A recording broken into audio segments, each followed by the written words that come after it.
La filosofía como madre de toda emancipación.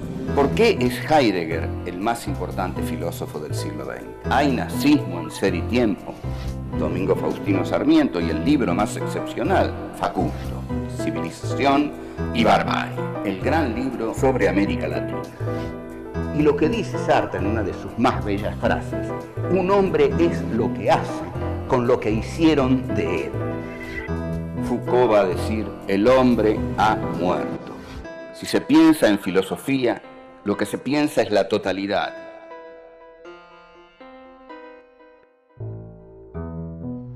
Encuentro 6.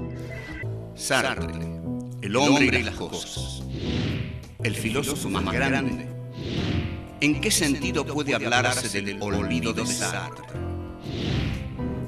¿Quién fue Sartre? ¿Cómo entiende Sartre a la conciencia?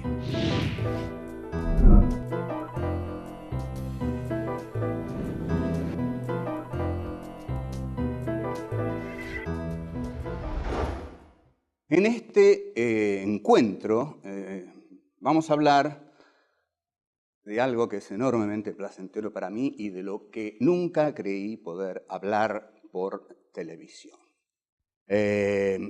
Fue mi maestro. Hoy es mi intelectual faro, como se dice. Hubiera querido ser él, trato de imitarlo. Si Heidegger es el filósofo más importante del siglo XX, él es el más grande. También es el más olvidado en estos momentos tristes de la historia del pensamiento.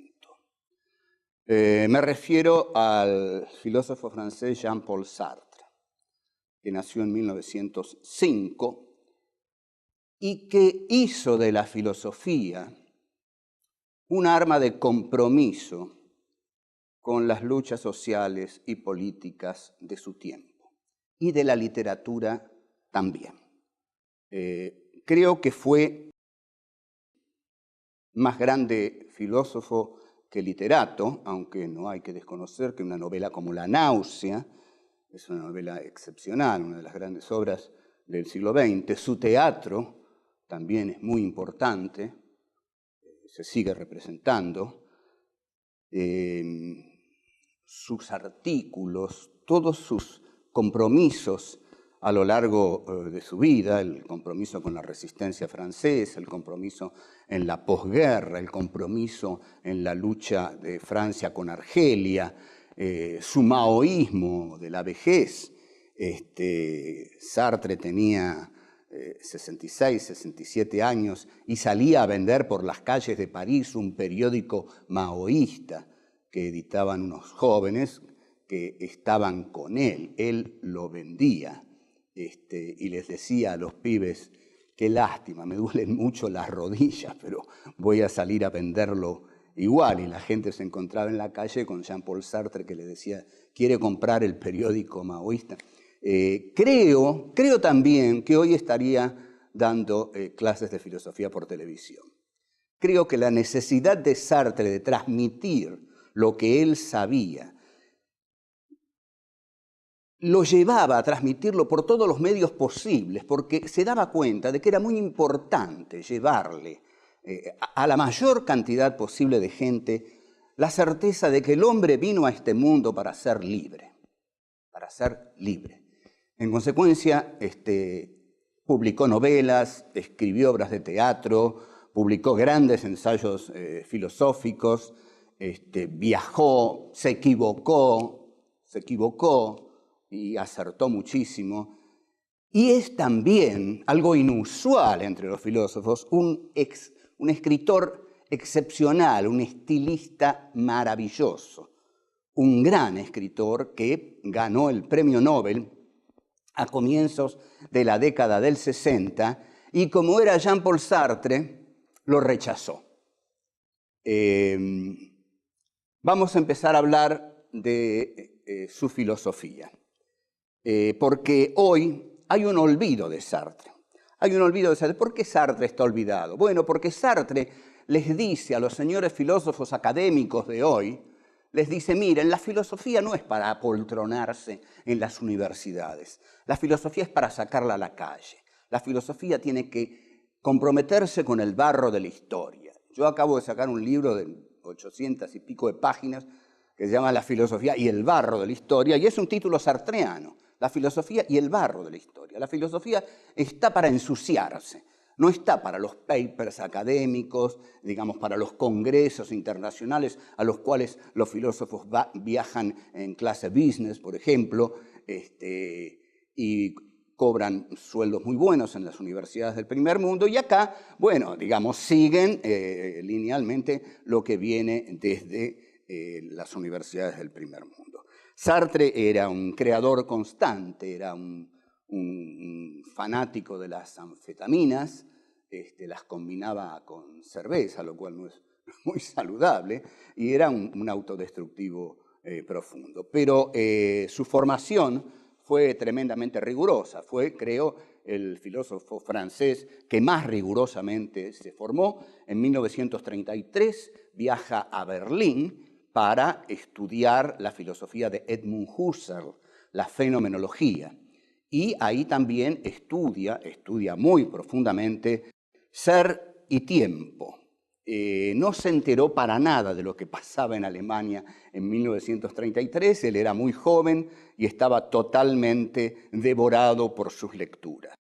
Introduce la fenomenología en Francia con un texto excepcional de 1938 que se llama La trascendencia del ego. Este es el texto que introduce la fenomenología en Francia, aunque es bien cierto que hubo unos cursos muy famosos de Alexandre Koyev, un filósofo ruso, que comenzó a dar unos cursos sobre Hegel y la dialéctica del amo y el esclavo. Y a esos cursos asistieron personajes como Jacques Lacan, Raymond Queneau, Maurice Merleau-Ponty y otros, Jean Hippolyte posiblemente, y Sartre consiguió los apuntes. De modo que Koyev marcó a toda esa generación francesa y marcó también a Sartre.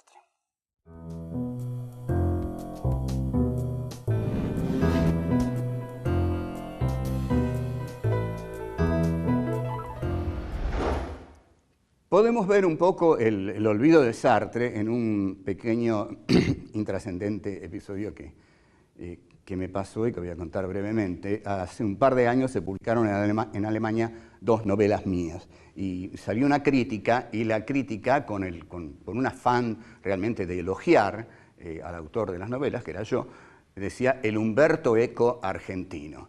Yo me sentí mal. Me dije, ¿qué Umberto Eco argentino? El Sartre argentino. Si me dicen algo, díganme el Sartre argentino. Aparte, nunca me creería el Sartre argentino porque no tengo honestamente, ni el 10% del talento que tenía Sartre. Pero si uno busca algo, quiere ser Sartre, no Umberto Eco, digamos.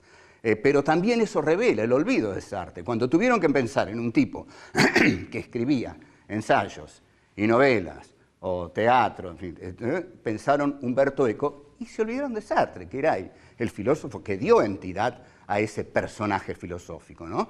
Que abarca todos los géneros, que está en todas las situaciones, que se compromete políticamente. Bueno, Sartre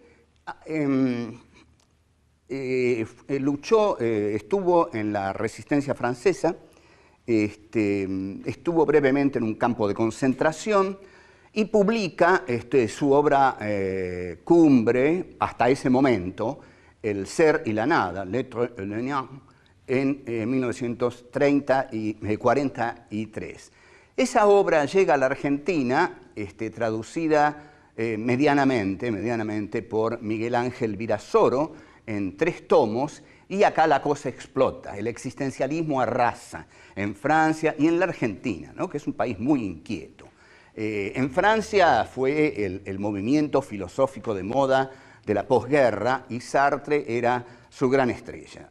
Como dice Gilles Deleuze en un artículo que se llama Fue mi maestro, muy lindo artículo de Deleuze en el que reconoce fue mi maestro, y dice Sartre revolucionó todo.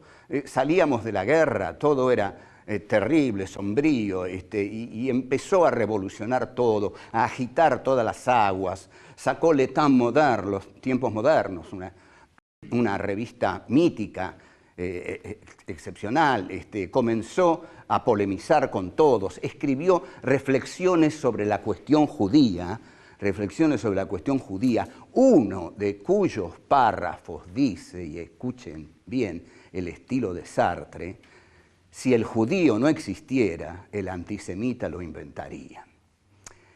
Bueno, este estilo contundente, compacto, que golpea, era el estilo de Jean-Paul Sartre. Bueno, están las caves existencialistas, los sótanos, la cantante Juliette Gréco, para la cual Sartre hasta escribe una canción, bueno, forma una pareja abierta con la escritora Simone de Beauvoir, la autora de El segundo sexo, y aquí en la Argentina lo reciben muy creativamente Oscar Mazota, la gente de la revista Contorno, por ejemplo, Sebrelli, Juan José Sebrelli, en ese momento muy joven y todavía sin haber adherido a López Murphy, y a otros que adhirió después, porque bueno, no habían aparecido todavía, pero en ese momento era muy joven y estudió bastante bien a Sartre, tanto que uno no se explica, habiendo estudiado también a Sartre, cómo hizo otras cosas, pero no importa.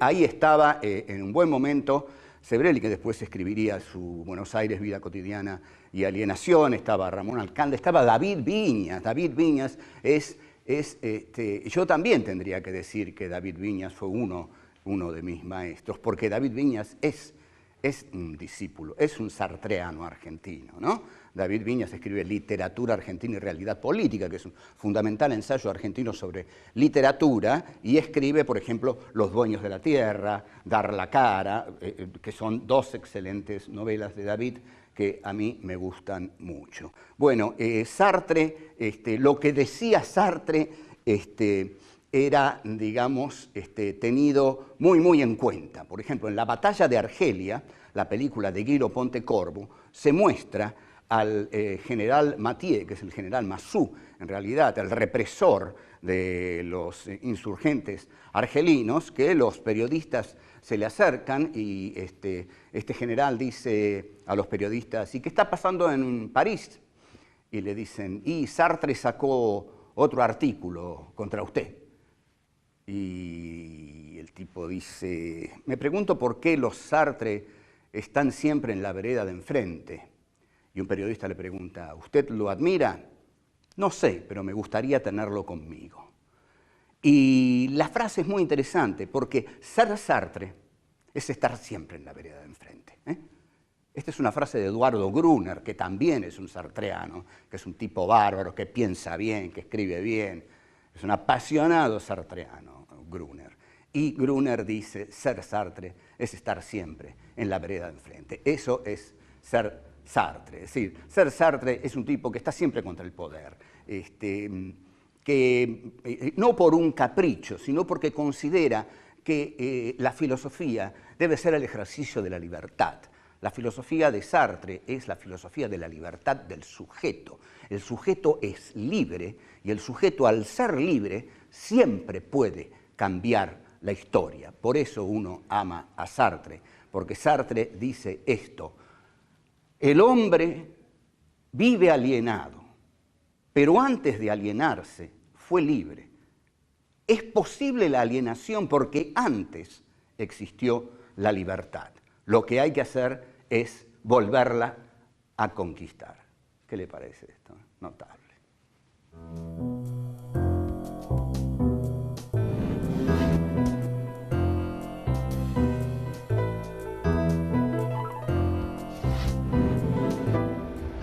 Después de El ser y la nada, Sartre publica otras obras a las que llama situaciones. En esos libros recopila los trabajos que publica en Los Tiempos Modernos y en otros medios. Pero la obra que le sigue a El ser y la nada es una obra cuya historia merece contarse. y define al personaje que era Sartre, que era esencialmente feo, que era petizo, que tenía un ojo desviado, que era pelado casi, no tenía mayores encantos personales. Era, sin embargo, un gran mujeriego, que, digamos, esto no tiene mayor importancia, pero bueno, es parte de lo que él era y de su relación con Simone de Beauvoir. Era una relación abierta durante muchos años. La relación de Sartre con Simone de Beauvoir fue un ejemplo de relación, ¿no? La relación de dos personas intelectualmente brillantes que se respetaban y posiblemente se amaran, pero que se daban libertad la una a la otra. Entonces Sartre le decía, Simone, esta noche voy a salir con una alumna, y Simone le decía, salí, yo voy a salir con un alumno. Bueno, esto en la década del 50 era realmente, década del 50, si hay década de moralina acentuada, es la década del 50. Bueno, pero Sartre y Simone eran así una pareja emblemática de la libertad de la pareja. Luego del Ser y la Nada y de distintos trabajos que va publicando, algunos fundamentales como Materialismo y Revolución, lo que publica Sartre es el prólogo a las obras completas del poeta homosexual Jean Genet. Ahora bien, lo que tiene de curioso este prólogo es que las obras de Jean Genet están recopiladas en 2 tomos. Digamos que entre esos 2 tomos tienen unas 400 páginas. El prólogo de Sartre tiene 800 más o menos. O sea, el prólogo de Sartre, el prólogo a la obra completa de Jean Genet, es más largo que toda la obra completa de Jean Genet. Este era Sartre, y el Saint Genet, comediante y mártir, es un monumento de la cultura del siglo XX. Hay otra anécdota con el director norteamericano John Huston, que va a Francia a filmar la película Freud, que va a protagonizar Montgomery Clift, y bueno, ¿a quién va a llamar? Llama a Jean-Paul Sartre. Sartre lo va a ver, y John Huston le dice, Monsieur, necesito un guión cinematográfico. Sartre había escrito algunos guiones cinematográficos, algunos se habían filmado. Entonces Sartre le dice, muy bien, dentro de 3 días yo le voy a traer el guión cinematográfico que usted me pide. Yo hice un montón de guiones, la verdad casi 40, cobré, no todos, pero 15 se filmaron y unos cuantos conseguí cobrarlos. Un guión cinematográfico, 120, 130 páginas, digamos. Sartre le lleva a John Huston un guión de 700 páginas para hacer la película sobre Freud. Huston, cuando ve el guión, dice, este hombre no tiene la más mínima idea de lo que es el cine. Le había llevado una obra monumental sobre Freud en 3 días, 4 días. Entonces Huston comienza a hablar con Sartre, dice, mire, yo no puedo filmar esto, voy a sacar una película de 25 horas con esto. Sartre sigue hablando con él y de pronto le duele una muela. Entonces le dice a Huston, Mr. Huston, ¿no puede llamar a un dentista? Huston, atónito, llama a la gente del hotel, viene un dentista, le saca una muela, mientras él sigue hablando con Huston, el dentista se va y él sigue hablando con Huston y se va a su casa. Entonces Huston dice, por supuesto, que era una muela para Sartre. Para Sartre todo era pensar, una muela no era nada, que viniera un dentista y se la sacara. Bueno, luego del Saint Genet, que es esta obra gigantesca, genial, que trata el tema de la bastardía, que yo usé muchísimo para el guión de Eva Perón, porque Eva Perón es una bastarda, y en el guión de Eva Perón dice todo el tiempo, quiero completarme a mí misma, quiero darme el ser, no quiero ser más una bastarda. Bueno, ese es el análisis que hace Sartre en el Saint Genet. El concepto de bastardía es fundamental en Sartre porque el ser nunca llega a completarse en el existente. Entonces, todos somos bastardos. Hacia mediados, fines 57, 58 de la década del 50, publica la Crítica de la Razón Dialéctica, Critique de la Razón Dialéctique, que es para mí su obra más excepcional. y luego sufre una tremenda agresión por parte de todo el movimiento estructuralista, postestructuralista. Escribe el prólogo al libro de Fanon, que tuvo enorme importancia aquí en la Argentina para los sectores de la lucha armada, es muy importante, y finalmente escribe su último libro, un inmenso trabajo sobre Gustave Flaubert, que se llama El idiota de la familia, que llega casi a las 2000 páginas y no llega ni a Madame Bovary, la obra cumbre de Flaubert. Sartre escribe 2000 páginas sobre Flaubert y la interrumpe porque no da más y no llegó a Madame Bovary. Bueno, así era Sartre, un desbordado genial.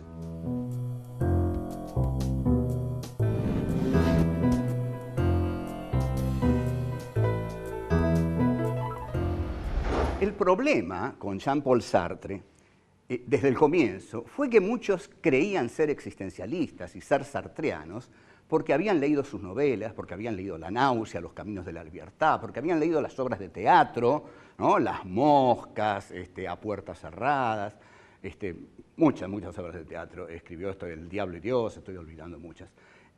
O habían leído una pequeña conferencia de Sartre que se llamaba El existencialismo es un humanismo. Estaban todos contentos, somos todos existencialistas, somos todos sartreanos, pero no sabían nada de Sartre, porque para conocer a Sartre había que leer su filosofía, y la filosofía de Sartre es realmente muy difícil. Así que estaba lleno de existencialistas que no sabían un pito sobre su maestro, digamos, sobre la figura que los iluminaba. Entonces, cuando se pusieron a hacer el esfuerzo de leer La trascendencia del ego o El ser y la nada, se asustaron mucho, dijeron, no entiendo nada de esto, y ahí no dejaron de ser sartreanos, seguían hablando de las novelas, ¿no?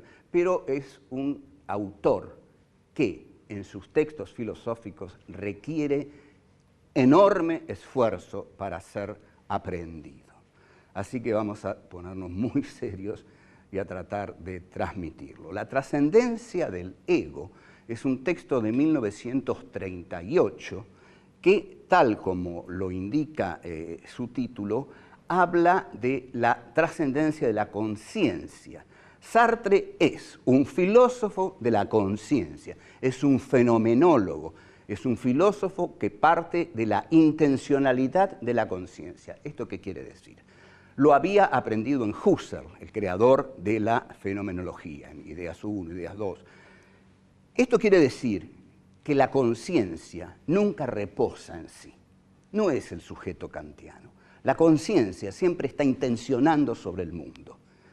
No tenemos una subjetividad en nosotros mismos, sino que nuestra subjetividad, nuestra conciencia intenciona sobre el mundo, es pura intencionalidad, está arrojada sobre el mundo. Vamos a ver un ejemplo que da Sartre. Da este ejemplo y da el ejemplo con el tranvía. Bueno, pongamos el tranvía, en la época de Sartre había tranvías. Sartre dice, cuando yo corro un tranvía para alcanzarlo, soy conciencia corriendo tranvía. No soy otra cosa. Conciencia corriendo tranvía. Porque la conciencia es conciencia de sí cuando es conciencia de mundo. Y el D lo pone entre paréntesis. Solo puedo ser conciencia de sí porque tengo conciencia de mundo. La conciencia y el mundo son correlativos. No hay una conciencia por... Esto es fundamental. No hay una conciencia por un lado y un mundo por otro. Hay conciencia, mundo. Cuando yo corro el tranvía, hay conciencia, tranvía. Si en el momento de correr el tranvía yo digo, yo estoy corriendo el tranvía, lo perdí al tranvía, lo perdí. Porque ahí aparece el momento del yo, que es el momento de la reflexión, dice Sartre. Nadie puede decir yo estoy corriendo el tranvía, porque yo es un momento derivado. Yo es un momento en el cual uno toma conciencia de que uno es un yo.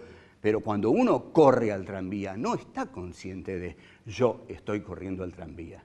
Es correr al tranvía que quiero alcanzar, correr conciencia corriendo tranvía, ¿no? Entonces, cuando aparece el yo, es por la reflexión. Yo estoy corriendo el tranvía, pero si digo yo estoy corriendo el tranvía, seguramente me detengo y el tranvía se va. La conciencia es correlativa con el mundo. Hay conciencia de sí porque hay conciencia de mundo. Esto quiere decir que la conciencia está en riesgo en el mundo. La conciencia está en riesgo en el mundo. Gran frase de Sartre. La conciencia no es un lugar tranquilito como eran las filosofías idealistas. La conciencia se juega en el mundo porque está arrojada al mundo. No existe en ningún otro lado más que arrojada al mundo, entre las cosas, entre los hombres, en riesgo, en peligro. Esa es la concepción de la intencionalidad de la conciencia. Esta conciencia tiene un puro compromiso con el afuera. No hay un adentro. Sartre a las filosofías del adentro las llama las filosofías digestivas. Filosofías digestivas. La filosofía sartreana no es una filosofía digestiva.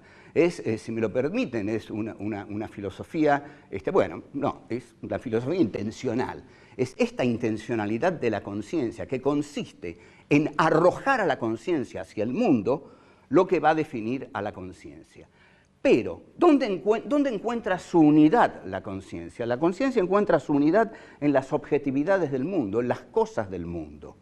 Entonces, no estoy yo por un lado, ¿no? El sujeto del idealismo filosófico que va a constituir al objeto para ese sujeto. En Kant, ustedes recuerdan que Kant decía solo hay objetos para un sujeto, y el sujeto nociológico kantiano era el sujeto que reinaba sobre la realidad, que constituía la realidad. Bueno, la conciencia sartreana, nada de eso, está arrojada al mundo, no constituye ese mundo, está ahí arrojada, pero arrojada también hacia sus proyectos, porque el hombre es proyecto en Sartre, es puro proyecto, y al estar arrojado al mundo, está arrojado al mundo porque es un ser proyectante.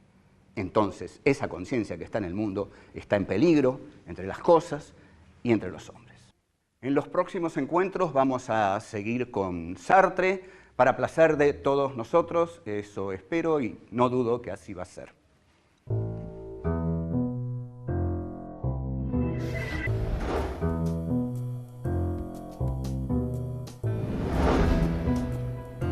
La conciencia sartreana está ahí arrojada, pero arrojada también hacia su proyecto.